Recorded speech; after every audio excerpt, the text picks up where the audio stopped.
Уман үзүүний хорт авдрыг таслан зогсоох үйл ажиллагааг Монгол улсад эрчимжүүлэх хөтөлбөрийн нээлттэй арга хэмжээ өнөөдөр болж байна. За энэхүү хөтөлбөрийн өрөөнд бид 90-70-90 гэж энэ загварыг сонгож байна. За энэ хөтөлбөр хоёр үндсэн онцлогтой.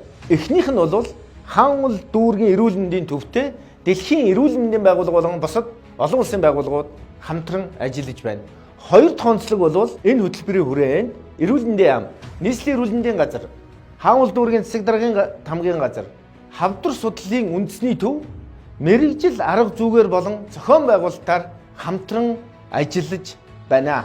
90-70-90 хөтөлбөрийн хүрээнд бид өртсөн сэргийлэх ажлыг Уман хүзүүний хорт хавдар өвчний шалтгаан, нөхцөл хэрхэн урьдчилан сэргийлж өвдөхгүй байж болох вэ гэдэг шинжлэх ухааны бодиттой мэдээллийг ард иргэдэд, эцэг эхчүүдэд, боловсролын байгууллагын мэргэжилтнүүдэд олгох төдийгүй өрхийн эмч нарт, хаан уул дүүргийн нөхөн үржихуйн мэргэжилтнүүдэд хэрхэн тэр хүмүүс зөв ойлгох вэ гэдэг арга зүйг бид сургах юм. Үүн дээр үндэслэн вакцинжуулалтыг 90% дүргэх. За бид эрт илрүүлгээ 70% дүргэх. Нэгэнд илрүүлж оншилж чадсан бол эмчлэх. За хянах, иргэн мэдээлэх тогтолцоогоо 90% өргөх ийм том зорилтыг тавин ажиллаж байна. Энэ нь бол 2028 онд хаан уул дүүрэг Уман хүзүүний хорт хавдар хожуу онцлогдож нас барах эрсдлийг таслан зогсооно гэсэн эрүүл ээжээс эрүүл гэр бүл гэсэн төслийн хэрэгжих үндсэн шалтгаан болж байгаамаа.